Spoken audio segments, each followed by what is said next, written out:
Hi guys! Welcome back to my channel. So itong ayuda na to ay para sa mga Ash Rave. Medyo matagal-tagal na tayong walang update kina Ashley at kay Ray Victoria na parang dasbeya din na ipinaglaban ng pag-iibigan sa labas ng bahay ni Kuya. So ito na nga, parang sinagot na nga ni Ashley, halata naman sa kanilang mga kilos, tinalo pa nila ang dasbeya sa pagiging sweet in public. Kasi maganda naman dito sa Ashley ay walang ka-love triangle. So walang bashing na nagaganap para sa kanila. So parang healthy relationship ang dalawang bata. So halata naman sa It's Showtime na talagang magkasintahan na itong Ashley. Diba? Pupusta ka ba kung totoo yan? Kasi nga pina-rate sila kung gaano nila ka-love yung isa't isa. Perfect 10 talaga ang sagot ni na Ashley at ni Ray Victoria, at spotted ang dalawa na namamasyal. Nakaakbay na itong si Ray kay Ashley. So ano ba sa tingin nyo kung ano bang estado ng kanilang relasyon? Nagliligawan pa ba yan?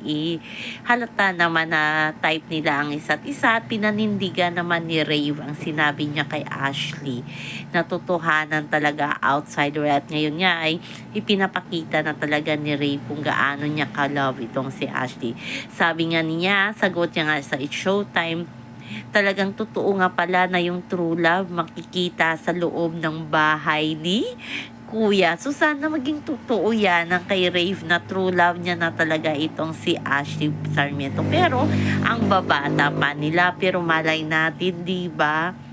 So parang talong-talo talagang dasbeya pagdating sa kaswitan ng Ash Rave, di ba?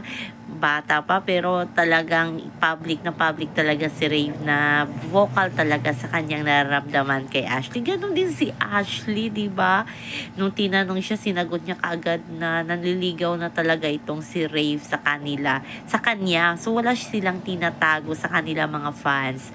Maganda lang dito sa Ash Rave ay walang ka-love triangle, hindi tulad ng Dasbeya na grabe ang bashing, ang toxic talaga. Kaya may time talaga na nagtatago itong si Dustin at si Bianca, nakamas lahat-lahat para lang protektahan ang kanilang sarili, yung kanilang relasyon. So ngayon ay may freedom na ang Dasbeya. So sana ang Ashrave ay tumagal hindi lang sa trabaho kundi sa kanilang pag-iibigan. So alam ko yung mga Ashrave dyan, punong-puno ng ayuda sa kanilang guesting sa Showtime, kasi matagal-tagal sa top 8 ata si Ashley na lamang ang hindi pa nakapag-Showtime. Ito pala ay kasama si Rave Victoria. So lang po guys ang ating update sa ngayon. Hanggang sa muli. Bye-bye. Also remember, wag po tayong magpaka-stress. Please like, share, and subscribe my channel para ma-update kayo sa mga